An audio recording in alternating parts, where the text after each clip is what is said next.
So I'm in sixth grade and I really want to do volleyball tryouts. And my mom says, no, we don't have the money for it. And I'm trying to sneak out one morning. I'm trying to make an American sandwich instead of my Vietnamese sandwich so I don't get made fun of. And I bump into her in the kitchen. She knows what I'm going to go do. I fess up and she says, I can't do it. And then I say, well, fine then. I hate you. And I saunter off. I go to school. I go to volleyball tryouts. And when I come back home, my brother is home from college and it's a Thursday. He shouldn't be home on a Thursday. And he said, go pack your bags. Mom's in a coma. And what I didn't realize is that morning she went in for plastic surgery, a tummy tuck, the narrowing of her nostrils, and a chin implant. And 2 hours into the surgery, she lost oxygen to her brain. The doctor waited 14 minutes before he made the 911 call. And it's usually after 4 minutes without oxygen, you have permanent brain damage. Today's guest is Susan Lieu. She is a Vietnamese American playwright. She's a performer, and she is an author of a book that has landed at the top of so many lists for 2024. Susan's story is one of resilience, healing, and really the courage to reclaim her own narrative after quite an unimaginable loss at 11 years old. Her life really changed forever when her mother passed away after a botched plastic surgery. Throughout the conversation, we really talk about how Susan navigated these complexities of grief and these cultural expectations, plus the family dynamics while growing up as the child of Vietnamese refugees. Through her groundbreaking one-woman show, 140 Pounds, How Beauty Killed My Mother, and her debut memoir, Susan has turned her personal tragedy into a powerful tool for connection and healing. Together, we talk about how she found her voice, confronted intergenerational trauma, and inspired others to really embrace vulnerability and the power of storytelling. Whether you've experienced loss, struggled with your own identity, or are just simply looking for inspiration to live as authentically as possible, I think you will enjoy this conversation. So without further ado, here is my conversation with Susan as she shares her story of finding purpose, honoring her mother's legacy, and really creating ripples of change through the power of art and truth. I'm Matt Gilhooly, and this is The Life Shift, candid conversations about the pivotal moments that have changed lives forever.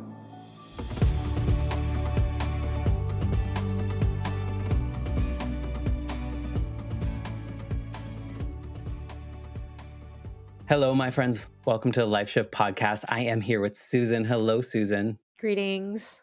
Greetings. I like that. Usually people are like, hi, but I like greetings because that's usually what I say to people via text when someone's like, hey, Matt, greetings. Yeah, or if like you're abducted by aliens. Well, you could do that. Yeah. Yeah. I hope that never happens. Well, it is 2025. Things are a little crazy. So Anything could happen. anything can happen. And maybe that's more welcome these days for some of us. Anyway, thank you for wanting to be a part of the Life Shift podcast. I want to shout out our mutual friend, Michelle Glogovac, for connecting us. What a gem. She was on the Life Shift podcast about 152 years ago, telling her story. And that's how we've been connected since. I help edit some of her episodes. So she's a gem. And so I want to say hi to Michelle. Hey, Michelle. And so people are probably tuning in to hear you. They maybe have never heard of the Life Shift podcast. So maybe I can tell them a little bit. This show stems from my own personal experience. When I was 8, my mom was killed in a motorcycle accident. And at that time, my parents were divorced. My dad lived about 1,000 miles away from where I lived with my mom full time. And I was visiting my dad for the summer, and my mom was going on a motorcycle trip with her boyfriend. I fought her to not go, but I was 8, so who listens to an 8-year-old? And I was probably just throwing a temper tantrum at the time.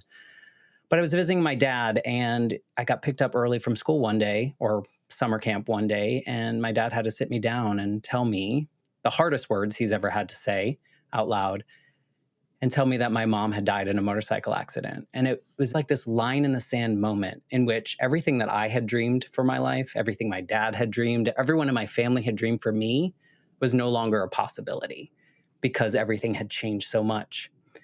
And this was like late 80s, early 90s. Nobody was really talking about a child and grief and recovery and all these things that come along with like being a full-fledged human. So nobody talked about it.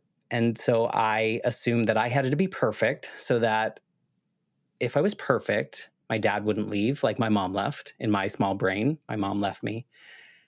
And so the whole time I was like, do other people have this like singular moment that maybe like totally shifted everything in their life? And so now I get this opportunity, I say, a healing opportunity to speak to hundreds of people about these pivotal moments, not all trauma induced, maybe some positive in other ways, but I get this opportunity to learn from how we as humans can be resilient or move through moments or feel very similar, even though our experiences are so different. So, that being said, I'm just so honored that you want to share your story in this way with me. Thanks for having me. And there's so many parallels to our story. And it's, it's so like I look back, I don't know if you look back. We'll get into the details of your story and see how similar they are, but I don't know if you look back at the time period in the 80s, in the 90s, experiencing trauma that you experienced and seeing now from this perspective of 2025 and going, "Oh man, I wish someone had just opened that door or allowed this, that, or the other." And then I don't know, I go down this spiral of like, where would I be had those opportunities been afforded to me, which then Not becomes a talking to nightmare. you'd be not talking about your trauma No, publicly. what would I do? Yeah. I would have Yeah. Oh would my have god. unpacked it a long time ago. So I say all that to say that every conversation that I have on this show heals some part of that 8-year-old in me that when I started this show at like 40, I didn't realize I still needed to be healed, and it's just such a lovely opportunity to connect with other humans that I might never interact with ever in my life. And so I'm just really grateful for you and all the other guests to just want to do this and sit here with me. So thank you. 100. Before we get into your story and your pivotal moment, maybe you can tell us a little bit about Susan in 2025. Like, how do you identify? Yeah. I'm a Vietnamese American playwright, performer, and author and mother. I live in Seattle, Washington, and I'm really trying to get better at my TRX straps, Like, As long as you secure them. yeah, as long as you secure them. I'm a almost 40 woman trying to figure out what rules I want to write my own life to have satisfaction and peace. So I'm just kind of at a turning point where I'm like, I'm over the hill. Well, let me stop listening to my like childhood conditioning and let me listen to me. So that's where I'm at. That's a challenge. Are you finding that challenging or freeing? It's just a muscle, and it's like the more I gotta practice in really small ways, and then I'm getting better and better, and I'm working with a coach right now, and she helps me just even a weekly touch point. I verbalize my wins, and I'm like, "Those were wins.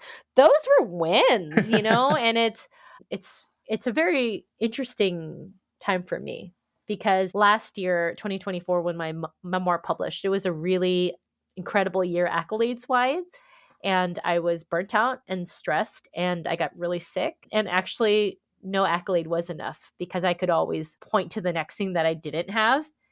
And so I got myself really sick last year. And I am actually very healthy right now in this moment because I also don't find achievement as sexy as I used to.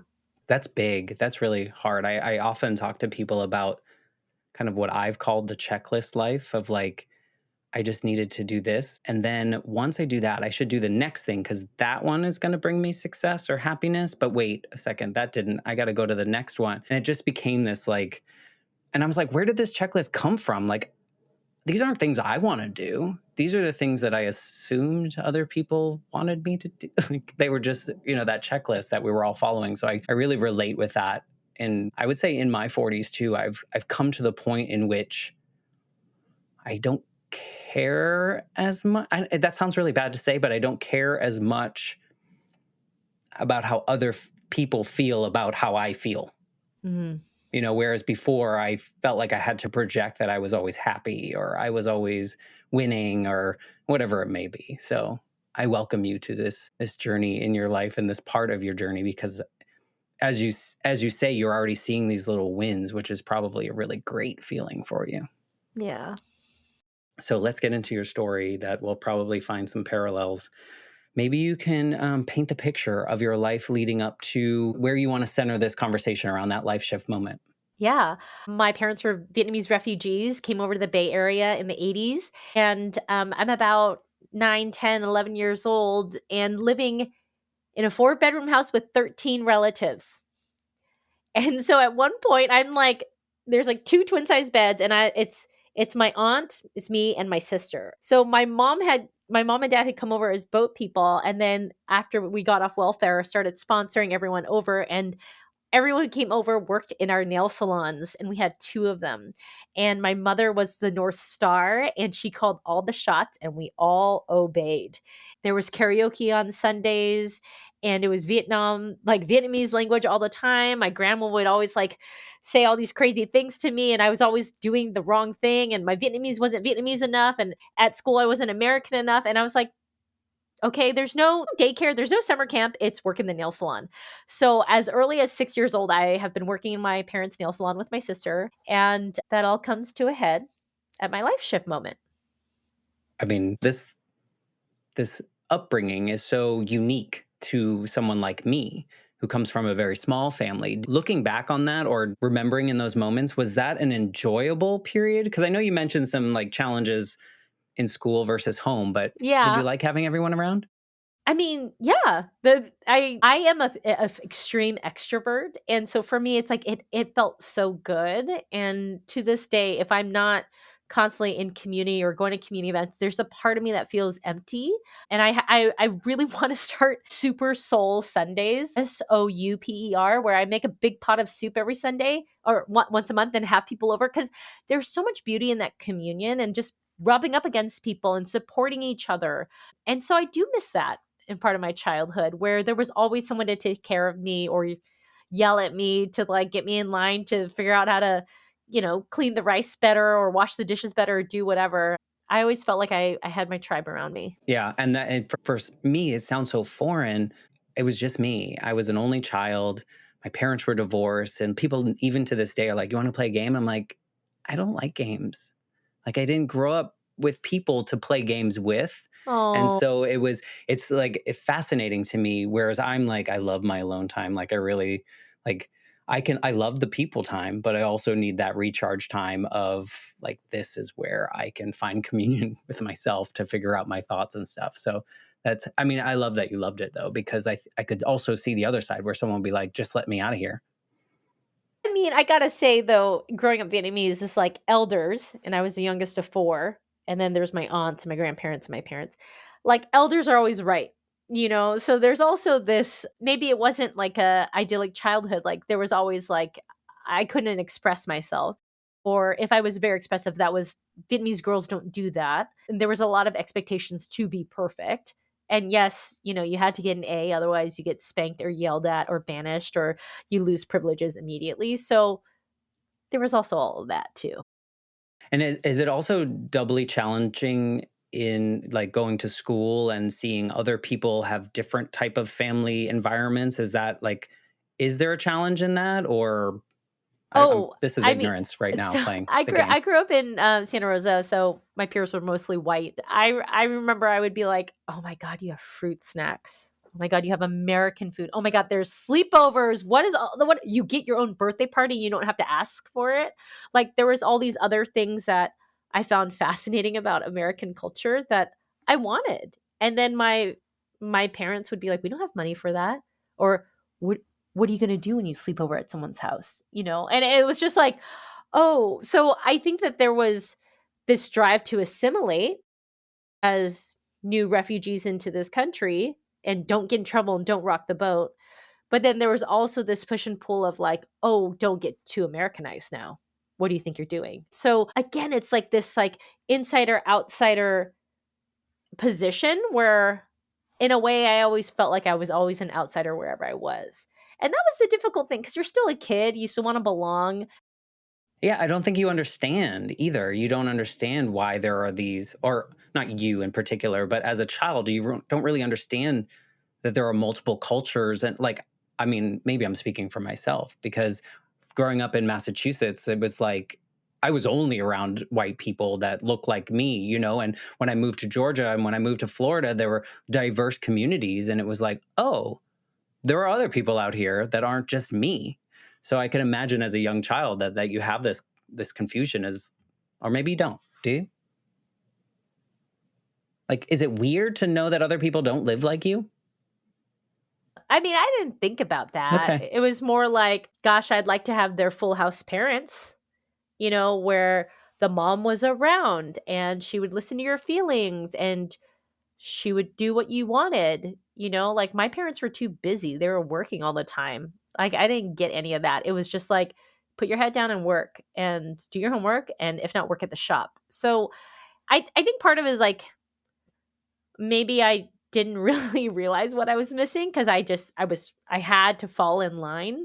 And you said your mom was a North Star. Oh yeah.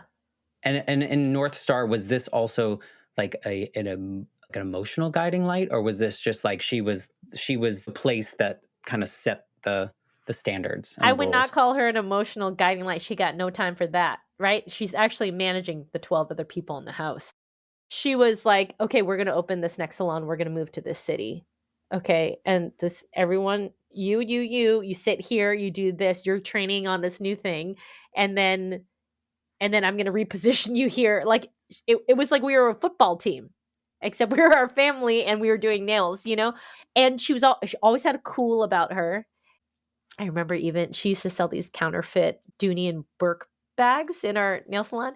I remember I wrote this in the memoir, but there's a story where like the cops came and they were like, "You can't do this." And she's like, "Huh?" And like she's super chill about it. And like my aunts thought they were gonna get their nail salon licenses taken away. They thought my mom was going to jail. And she just was super cool about it, like and there was always like no problem. And then somehow we would have these like fat parties on the holidays when we could actually close the salon and there would be like 60 people at our house, all our different relatives and her friends and all that, and it was just like she was this a magnet for people and food and communion, even though they were having a later I find out a very tough time Interesting. to co-sign their house. They after we didn't have money come in here to America, and within 8 years, my parents bought a house. Wow. We were on welfare, and then we bought a house in 8 years. Later, I found out one of the houses they bought 14% interest.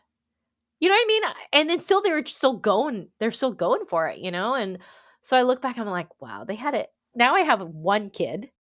That's it. That's all I have. And I feel like it's hard.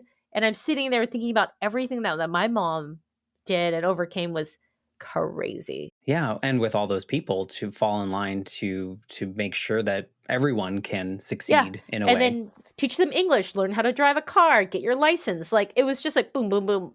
It was all happening concurrently. So no, she had no emotional space for me. Right. Or I mean, it just sounds like she was the coach and people just listened and you kind of fall in line because and then I think people naturally kind of fall in line when you see someone that looks quote unquote successful in something. You kind of like, oh, well, then I need to fall in line to achieve to do the Yeah. right things. She was the 10th of her 12 siblings, and she was the only one who attempted to escape Vietnam by boat. And it was on her sixth attempt that her and my dad and my two brothers made it. So once she came to America, she would send remittances back. Like that's how others were able to invest and actually get out of poverty. So my mom is this like legendary figure in our entire lineage of a family because now so many more aunts and uncles have come over and cousins, but it was because she took that risk. Yeah, and I know we're talking a lot about your mom because your mom plays this big role in this life shift moment in your life. Yeah. So, however you want to paint what that looked like for you, I think be a good time. Yeah. So I'm in sixth grade and I really want to do volleyball tryouts. And my mom says, no, we don't have the money for it. And I'm trying to sneak out one morning. I'm trying to make an American sandwich instead of my Vietnamese sandwich so I don't get made fun of. And I bump into her in the kitchen. She knows what I'm going to go do. I fess up and she says, I can't do it. And then I say, well, fine then. I hate you. And I saunter off. I go to school. I go to volleyball tryouts. And when I come back home, my brother is home from college and it's a Thursday. He shouldn't be home on a Thursday. And he said, go pack your bags. Mom's in a coma. And what I didn't realize is that morning she went in for plastic surgery, a tummy tuck, the narrowing of her nostrils, and a chin implant. And 2 hours into the surgery, she lost oxygen to her brain. The doctor waited 14 minutes before he made the 911 call. And it's usually after 4 minutes without oxygen, you have permanent brain damage. So my brother and my sister and I pack our bags. We drive an hour to San Francisco, and my mom is just in a coma. So this huge, she's like Oz, right? And like now she's just, her face is sunken in, her hands are cold, there's liquids coming out of her body, and I'm like, what happened? Because up until this point in the nail salon, I watch soap operas, and that's what I know what a coma is. And I know in the soap opera, you always wake up. You have a 1 in a million chance of survival, and you always wake up. And I was like, okay, well, I guess she's just, I wasn't that nervous driving down. But then when I saw her, I was like, oh, this does not look like she's going to wake up. And 5 days later, she flatlines. Mm. And you were I was 12, 11 at the time. 11. And my family, to this day, it's been about 3 decades now. We have never spoken about it ever again. About Really? her, about how she died. No, never. Like anyone in your family? No. And I was the one who would ask questions. And they were like, you're stuck in the past. Move on. What is there to talk about? There are no other memories. That's a lot to take on as a child. Like, because also I would imagine you are getting questions from the people around you that are not family too. Or were you getting, because I got, as an 8-year-old with a dead mom, I got the jokes from the jerks in school. I got the compassionate teachers, everyone, like all this bombardment of things I didn't know how to answer, or like I didn't even know how to address that, but I could go home and say it to my dad. But in your case, did you experience any of that?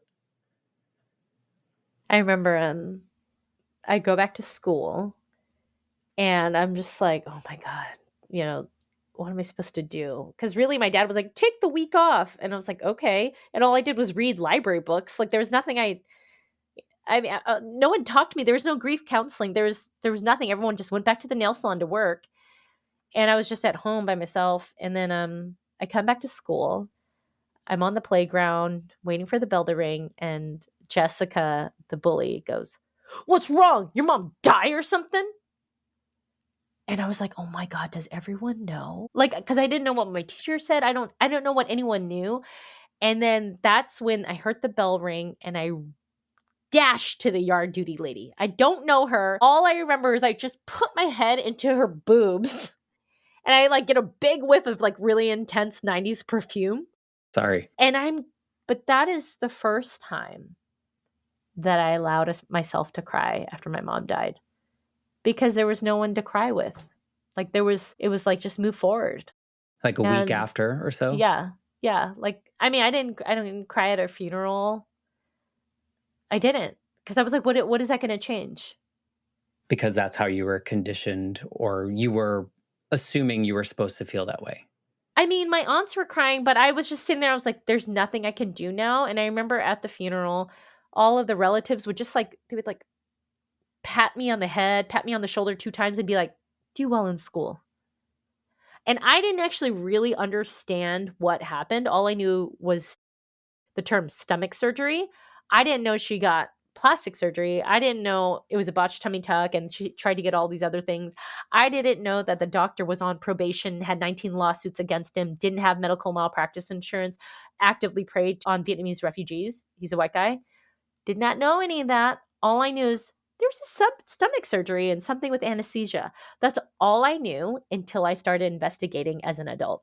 Yeah. I'm curious how, because I know you said it here, that maybe one of the last things you said to her were those words. Did that play into your psyche at all? Huge guilt. Huge guilt. Because Huge. let's say you didn't mean it.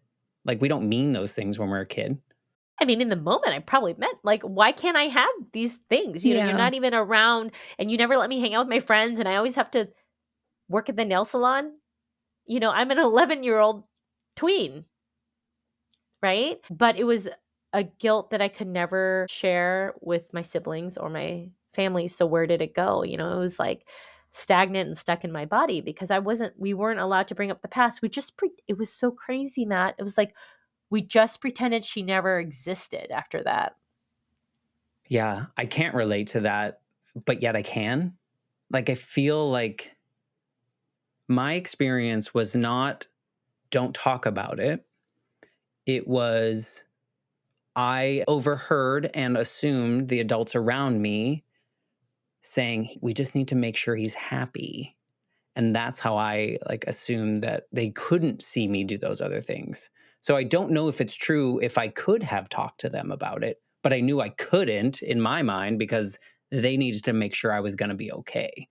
So like there's like this part where I internalized it a lot, but for different reasons. Like you didn't even have an outlet. Did you find any outlets that weren't your family, like beyond the yard lady? Yard Yard lady. duty lady. Yeah. That's where I just started achieving and getting a lot of approval. So, in middle school and high school, I did community service and student government, and eventually graduated as the president of my high school. This like all white high school. I was president because I got a lot of approval and recognition, mentorship, compassion from the adult mentors.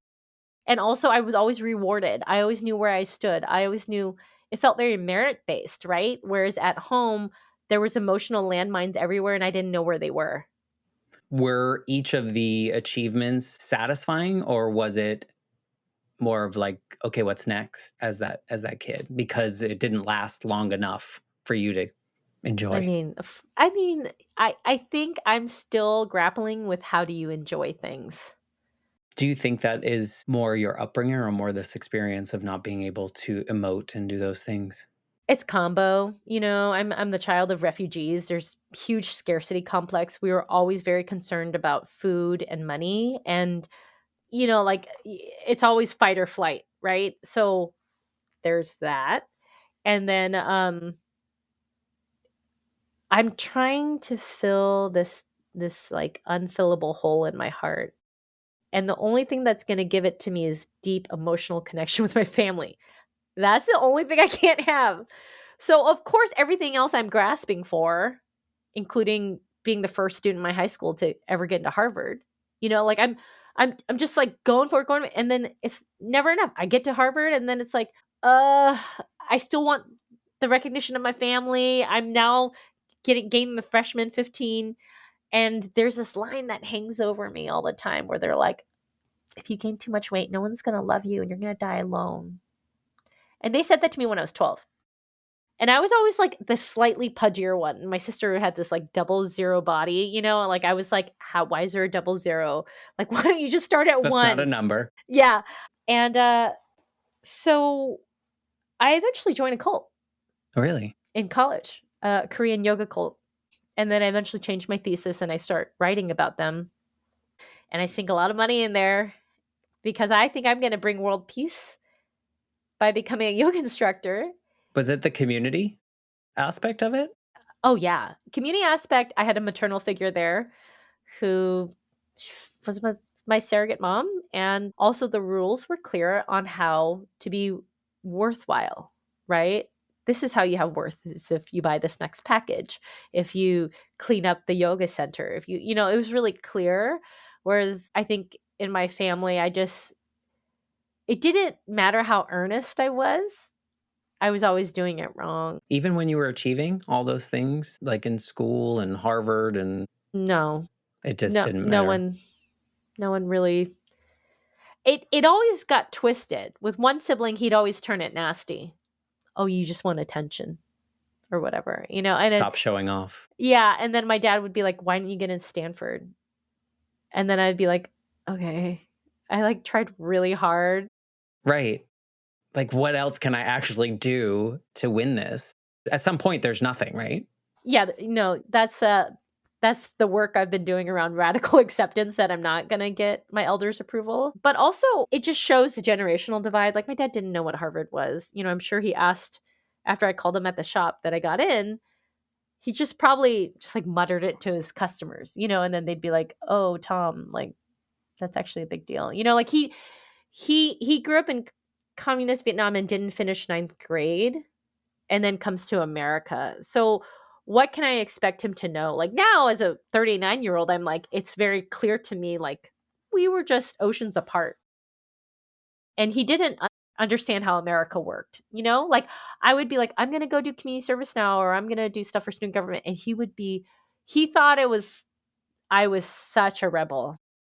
And he was just like, "Don't waste your time on that. Like, why don't you listen to me?" And I was just like, "I think I need to do this to get into college." And so that's just like a reflection of the fact that he was a refugee, right? And he didn't know how America worked. Were your siblings treated similarly, or did they have a similar experience as far as the loss goes, as far as like navigating the emotional mines, or what did you say? Minefield? Yeah, my landmines. Yeah, landmines. Everyone fell in line and just pretended she didn't exist. Are you That's youngest? where, yeah, I'm the youngest. So Okay. that's where it was mind boggling because I was like, did anyone not she was alive, right? Like it was kind of crazy because after a while I really thought I was like, wow, like I am stuck in the past, even though I was like, no, actually all of this is crazy. Each of them go on to do their own thing. And, I reach out to my siblings, I hang out with them as long as we're not talking about our mom. It's got to be so curious for you to wonder if in their secret lives, if they had people to talk about. Like, did they pretend around you that they weren't going to talk about it and they talked about it with someone else? Because I feel like that's a lot to bottle up. It is. Um we've never talked about it. Wow. Yeah. Even after your Even memoir came out, after my one woman show where I impersonate them in front of them. but they came Yeah, and they just said nothing. two siblings came. One sibling has never come and engaged, and my dad doesn't engage. Yeah. First of all, and I know you don't need this, but I'm sorry that you had to experience life in this way.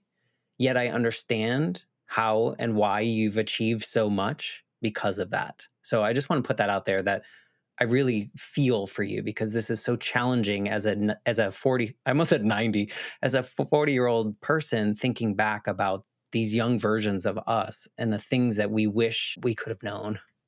Yeah. I mean, I think that's why the memoir was so important to me is like I was writing it for 11-year-old me to be like, let me normalize. Let me just connect with you that what happened was not okay and that you can still heal, you know? Was part of your healing journey that finding or trying to find answers to piece things together, to piece the puzzle together, like all the things you said about that doctor and what your mom was doing, was part Yeah. of your healing that, seeking that? Yeah, so remember, we're not allowed to talk about our mom, right? So I go through the cult, I get out of the cult. I forgot about the cult already. I moved back to I moved to Vietnam and I'm trying to like figure myself out. And should I be a human rights lawyer, international development? And my sister comes back with me, and here I'm working with I think USAID, and I'm working with cacao farmers. And this is full circle because we have a chocolate company that we started in high school together. And she's like, "Can you help me with my dream? Help me with my dream." I'm like, "Okay," and I move back to the Bay Area. I start helping her build the chocolate company. And then eventually I'm like, I got to go follow my dreams, go to business school, meet my husband, find myself in Seattle, work in some jobs where I'm not a culture fit, but I'm just doing it to please my dad and pay off some loans. And then there's this part of me where I'm like getting a lot of pressure to have kids. And I was like, how can I become a mom if I never knew my mom? Like if something went wrong, like who would I call? Like my sister has had now one kid at this point, but we could never really talk about motherhood because it was like an extension of our mother. And I was like, God, I think this sounds terrifying. And then the other part of me, I was like, I also feel like I can't be a mom because I feel like I'm a coward in life. Like I was disappointed with the adult I became You because were?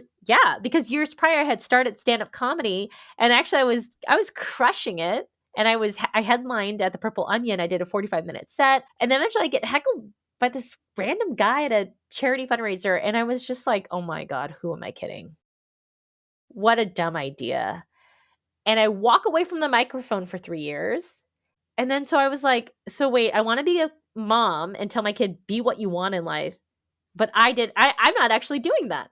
I know I feel amazing on stage, but now I don't do it anymore. So what's that about, right? So it kind of all came to a head where I was like, okay, if I'm going to become a mom, I just need to get the wiggles out with this performance stuff. Like, let me just try some stuff, and then I'm going to like have a baby. And so I go to this solo performance class, and they're like, tell a 5-minute story. And I was like, okay. I was like, I want to avenge my mother's death, so I went to look for a killer. And so I started talking about how I tracked down the plastic surgeon, and then I found out he was dead, and then I wanted to know answers because my family wouldn't talk. Anyways, 5 minutes later, they're like, "Oh my god, have you told that story before?" And I was like, "Oh, you think I just like air my dirty laundry out for everyone to smell? I don't think so, buddy. I'm not allowed to talk about that." But that was the next life shift moment because it was like there was this calling that I had and there was so much unknown, right? And I wanted the truth of my mother so I could become a mother. And then it turned from that point, months, like 2 months later, I did my first solo show. And I played a number of characters in 25 minutes.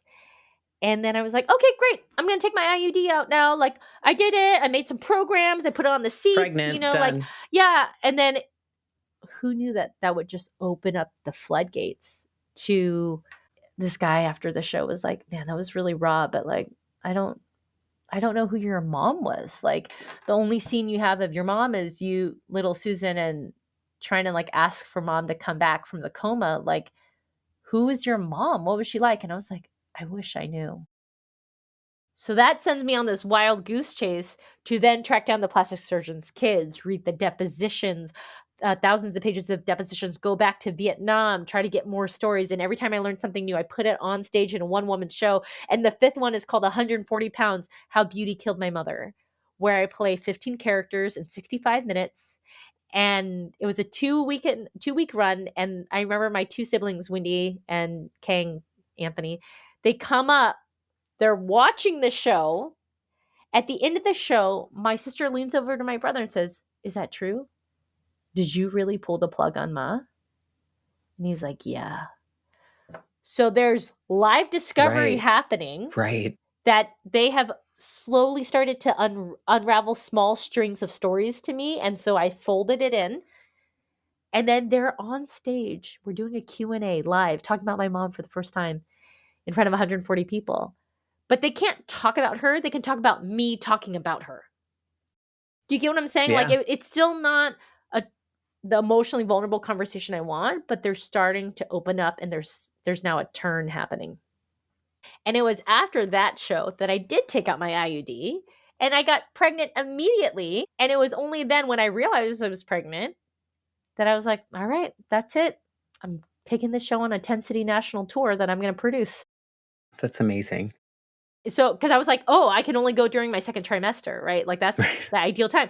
So for the procrastinator in me, I'm like, cool, window constraints. Yep. And then I did it, and sitting in the like fringe theater in New York City in St. Mark's was my future literary agent.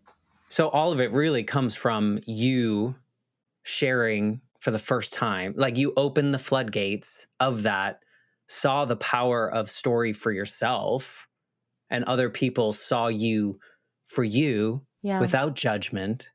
Like just like that, like I need to know more. I need to know more about you. Open those floodgates and share with, and then you just like all this stuff kind of like snowballs into a healing journey. Was it a healing journey Completely. for you? Completely, because I needed to know, how am I like my mother? And all of this research and all the performance, now I see it. I am an image of my mother. Mm-hmm. You are. And I also found out in the depositions, my body is like my mother. She was 5'1", I was 5'2". She was 140 pounds, but lied in her intake form. She was 110. Girlfriend was 140. I'm 140 pounds, on a day I'm not bloated, right? So it's like, and then also like, You got to learn her more as an adult. and now that I have a kid, I'm like, I used to think before I had a kid, I was like, oh my God, I wouldn't be friends with my mom. Like she was so vain. Like she died from something preventable. And then now that my kid's 5, I squeeze my belly fat. Like I don't feel sexy. I don't feel desirable in this society, right? Like I don't feel visible. And now I'm like starting to really empathize with where my mom was, of having to hold so much. She had no self-care time. I got a facial yesterday. Like I get to have so much more than she did because I stand on the sacrifices of my mother and father, right? And also I've learned some profound lessons about how we talk about bodies and worth and money and achievement. And I try to practice that with my son because, man, last year with my book tour, things were great. Things were great. My book, Best of 2024 for NPR, Elle, Smithsonian, like I was on national television. My book tour ended at the Smithsonian. Yeah, for a debut author, I'm not a That 11 year celebrity. old? Yeah, like I'm like, good job, Susan. And you probably meant it. Did you? No? There was like to feel proud, to give myself that approval, right, of what the child wants from the parent, right? It's still this unlearning and active loving for me.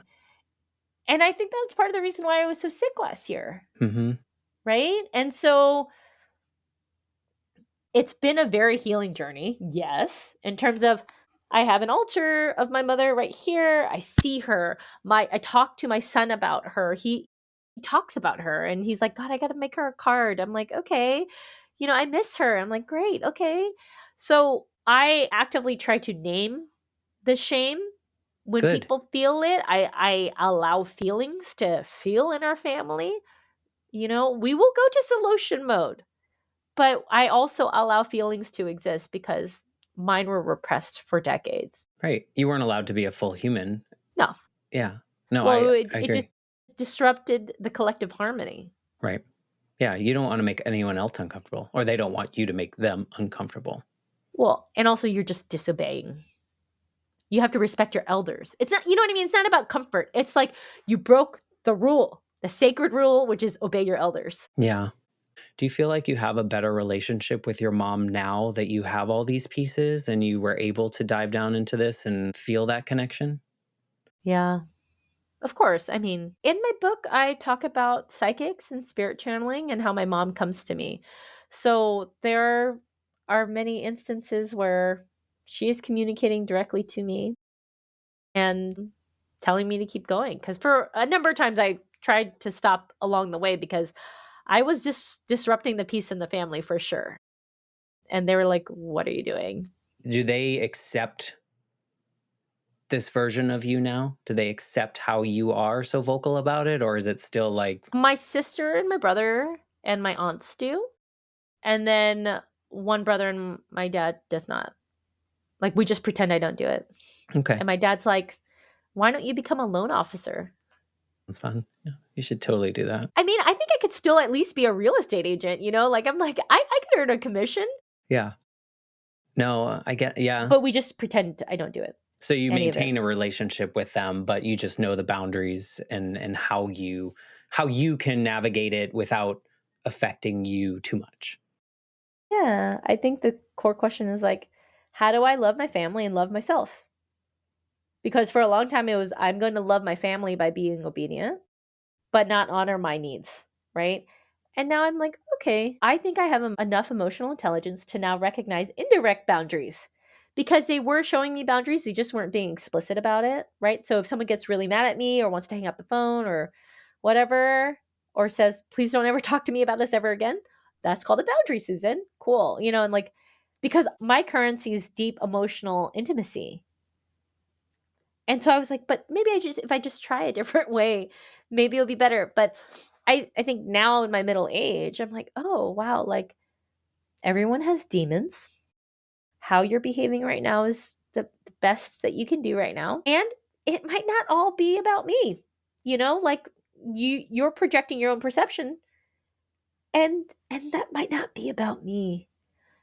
And so if I don't want to be in the crossfire or this is not making me feel good, cool, I'm gonna set my boundaries around that too. But like I said, I grew up in a 13-person house. There were no boundaries then, right? So I didn't know what boundaries were in a physical sense. And I didn't think I needed to have them in an emotional sense. But now I understand Okay, well, how can I still take care of my needs, right? Because I recognized at one point where in the world where I do obey, I call that the default world. What was my result? And how did that make me feel? And if I'm not happy with that, what can I change? And what can I be responsible for me that doesn't infringe upon them? Right? I think for a long time I was like, you are withholding information from me because you don't like me, or Right. I've offended you on such a deep level. Like, and I made it about me. And it was when I stopped pointing the finger at them and said, cool, so what can I do for my own healing journey? What do I need? Well, you know what? What I need is to know the truth, and I need to process it by doing a one woman show and writing a memoir. I never needed to do any of this if we could have just had a conversation. Maybe. I mean, sure, there's a part of me that's always been very exuberant and like love the stage. But finally I said, I'm just not going to obey the old rules anymore, and I'm going to do what I need to do for my own fulfillment. Yeah. You're living your life fully as with your rules, with the things that bring you joy and bring you whatever emotion that you need at that particular time. Took me about 30, I was probably like early 30s, which I kind of look at my end of my grief journey, if you will, with my mom. Like for my teens and my 20s, I either use it as a crutch. So I use it like, oh, if I did something bad or wrong, it was because my mom died. But if I won something or did something really well, it was because my mom died. So it was like these double crutches. Nothing of it was my own doing. It was always Yeah. this, she was dead. So that's why this happened, whether that was good, bad, or indifferent. And I would not take chances, and I would just pick the easiest thing to be successful at because I knew, okay, well, if I can get an A or I can get if I can get an award in that particular thing, I'll definitely do that. And so in my 30s, I'm going to this like my fifth therapist because it's a journey. You got to find the right one. You got to find the right fit. And she was like, you realize that every decision that you've made since you were 8 years old, you did it with that scared 8-year-old brain. And I was like, oh my God. And it was like the clouds parted. It was like, holy crap. That was like grieving all the things that I didn't live for myself and make the decisions that I wanted to do. And so, it took a couple years after that to really kind of what you're describing and just be like fully understanding of what I need and how I need it, and that I'm in charge of that, and not if my dad is happy with that decision or so and so is happy, and it's been such a different journey. And the way you describe your story and the way that, like, I almost see this opening of the floodgates of sharing your story for the first time is like such a change in you. Would you agree that really, like, there's really a before Susan and an after Susan from But that? yeah, I mean, I pivoted into the arts full time after that. Did you feel like a different person after sharing that story? And it can be no. The show, I am so emotionally vulnerable in public, and yet it didn't feel uncomfortable. I felt like I finally was unapologetically me. And I feel like I stepped into my healer path, because then it's like I called it therapeutic theater, right? Like I keep you there with the humor, but then we go really deep and really vulnerable, and shame. We talk about shame, like we just go there. And then I hope I'm a mirror for you, right? Like it's going to resonate for you. Why is it resonating? Ooh, interesting. Right. It's permission. I think it's seeing someone be vulnerable is permission, in my opinion, to also investigate if I'm feeling that way, or investigate that, Yeah. oh, I'm allowed to be sad about that Mm, because someone else is. So I'm yeah. sure there were like hundreds of people that saw you, thousands of people that saw you and were like, oh, my story's totally different than hers, but that emotion is very familiar. And maybe I can now share my story with someone else. So I can't imagine the ripple effect that your book and your show and all the things that you've done has had just from Yeah. that 11-year-old kid who wasn't allowed to say all those things out loud. Not allowed. Yeah, in 1 year, I performed my show 60 times to 7,000 people. Yeah. So, I mean, at least half of those people, I don't want to discount it. Maybe it was 100%, but, Yeah. like people are so afraid of emotion. And Yeah. and we shouldn't be. It's such a fulfilling part of Yeah. our lives. Like, I love to cry. People are crying. So people are crying for me when they come up to you after the show and they'll be like, I'm so sorry. I don't know why I'm crying. And I was like, one, don't apologize. And two, we both know why you're crying. Right. Because I touched this chord of this place that you've hidden away, and Right. now it's getting a little oxygen and it wants some attention. And the more you can nurture it, something can evolve, right? The stagnant energy can start moving. And that's exciting, right? So cry. Do you celebrate that part of what you give to the world? No. Like, I mean, that's my honest self, right? Like Yeah. where I'm, because okay, maybe this is 2024 season, but like it's more like I'm like, on to the next thing, baby. Or like, okay, cool, niche audience, like keep sharing your story to more people, come on, baby, let's do this. Like, I think there's this refugee hustle in me where I'm like, more, growth. I get it. And then, but in the moment where I'm locking eyes with people and they're telling me stories they've never shared with anybody else, where they're like, I have no words. And I'm like, it's cool to have no words. And then we just like hug. I've hugged a lot of people. And I'm just like, yeah, I'm living the dream right now. Like I'm walking on my path. And I think like maybe I don't actively celebrate, and that's this muscle I'd like to flex more, right? Is to enjoy all of this. But I am feeling pretty good because my coach is like, she's like, maybe when you drive around, just ask yourself, like, how could it get better than this? And I'm like, okay. And so I try to say this line to myself, and I'm like, holy cow, I actually do what I want in life. No, And it's for it's a long beautiful. time, I did not. Right. You did what everyone else wanted you to do, Oh, yeah, or and, you like, thought everyone wanted you to do.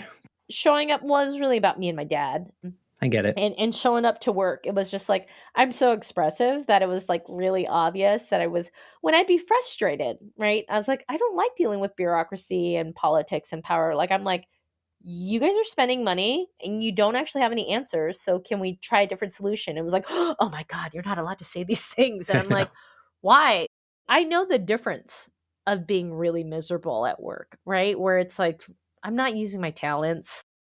I don't feel like I'm living. Or all of this like leadership development workshops and all this stuff. Like I felt like I was groomed to be somebody.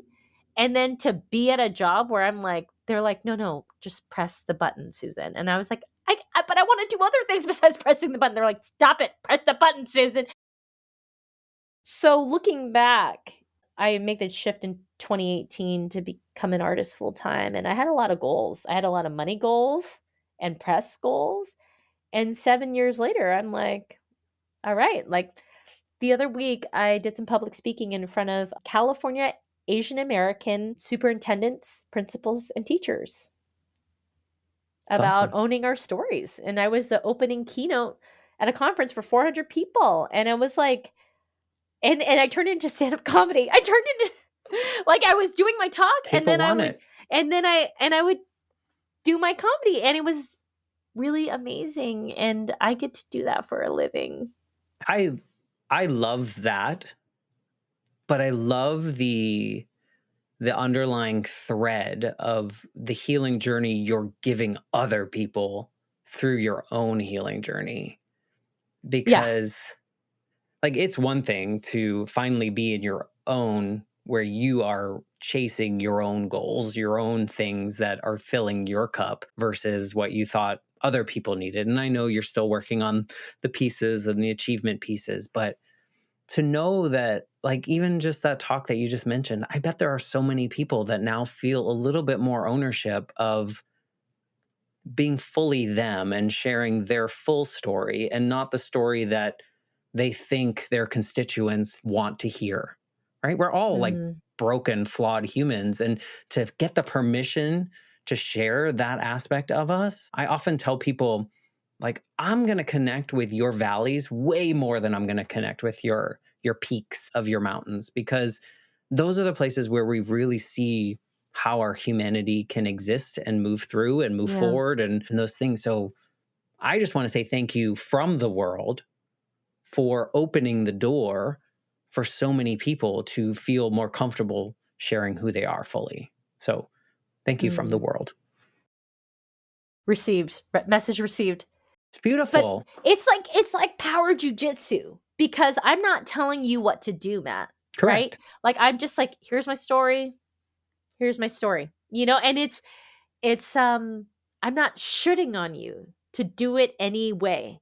It's like it's I'm just gonna tell my story and I create space Hmm. You open the for door. whatever needs to rise, right? And I think that's the cool thing, right? That's total empowerment, and I think that's more sustainable, right? Of like, That's a byproduct. What you're doing, right? that's a byproduct of what you're doing. There's probably someone that watched you 6 months ago. You planted a seed, they're not feeling it, they're not feeling it, and then today they think back to that moment and go, "Oh my god, I'm not the only one that feels that way. Like this is not foreign." Yeah. I love fan mail, and I get the coolest notes. It's usually through Instagram. And this one mom was like, "Hey, I'm going through a really tough time, and I listened to your audiobook, and then I got a tattoo, and it inspires me to get up every day and support my daughter. And when I'm feeling down, I think about your mother." And she's like, she's now on the fourth re-listening of the audiobook. And I'm sitting there going, "It's this random white woman in Santa Rosa." And I was Right? like, wow, that's amazing. And people will pull me aside on the street and be like, hey, you're 140 pounds. And I was like, depends if I'm bloated. But no, they're like, but they're talking about the show, right? And then they'll tell me which one they went to and how they made them feel and what changes. I so many notes It's of beautiful. students then pursuing a master's degree. My book is being taught in high schools and colleges in America. And it's just kind of like, I was like, guys, my work is not highbrow, like it's not fancy literature. It's just my honest take on my experience. Yeah, it's real. I hope it's entertaining, but I hope that there's an unlocking that There happens for is. you. There is and there will be because now I will be able to read this to hear all the little details, but I don't know. I think it's so whether you told your story to 10 people or 7,000 people, there's just such an impact that I've learned through this journey.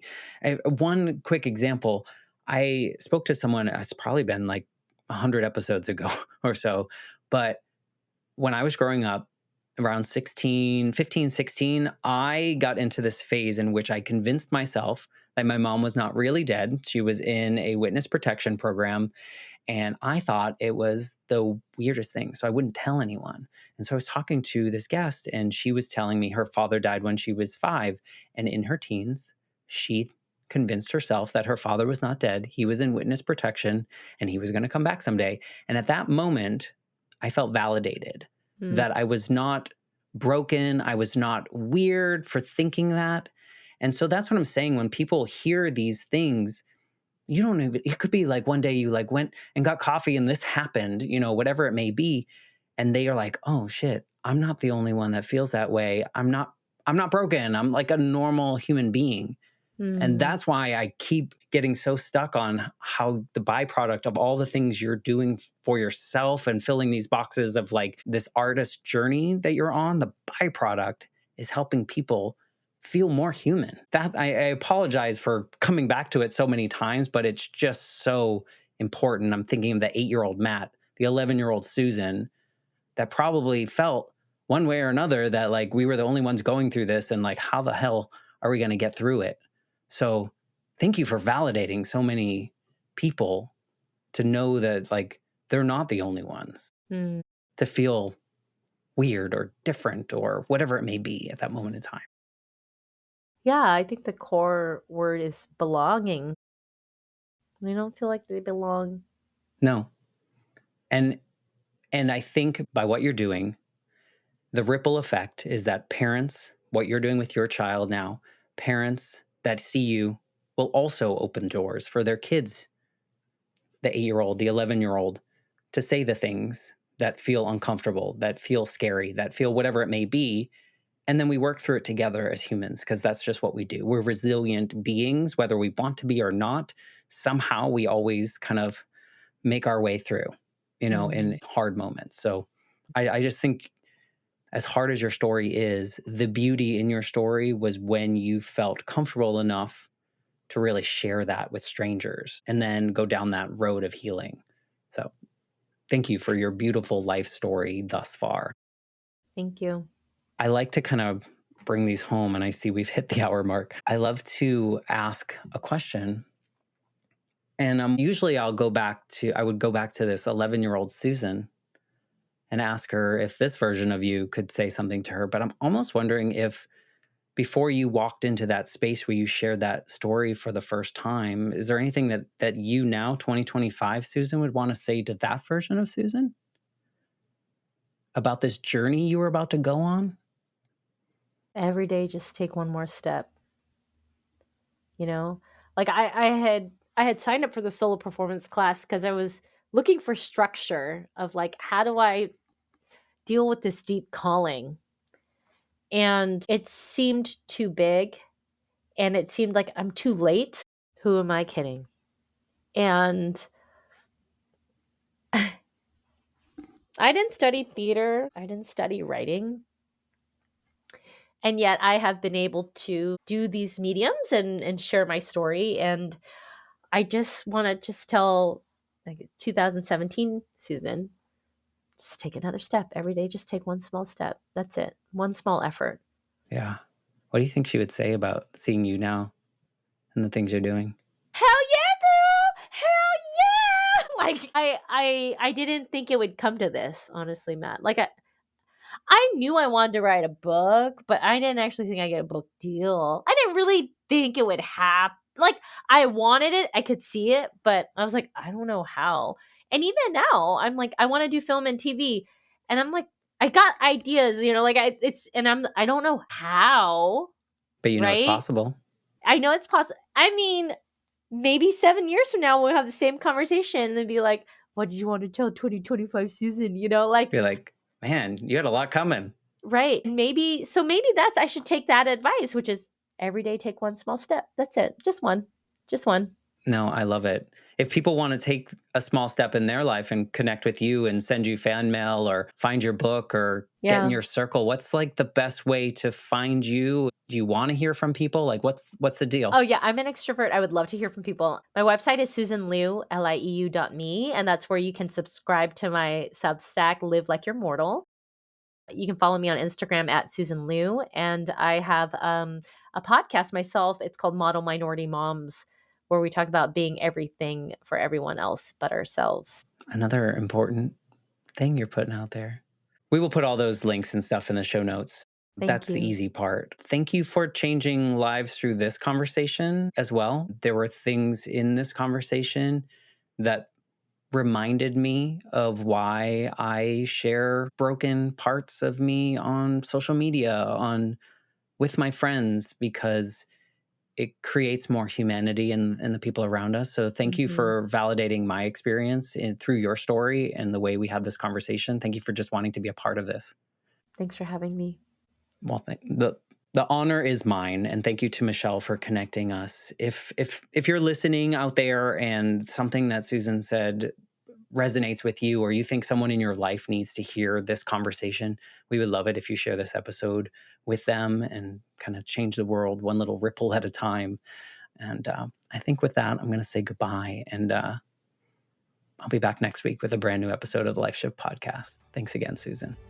Of course.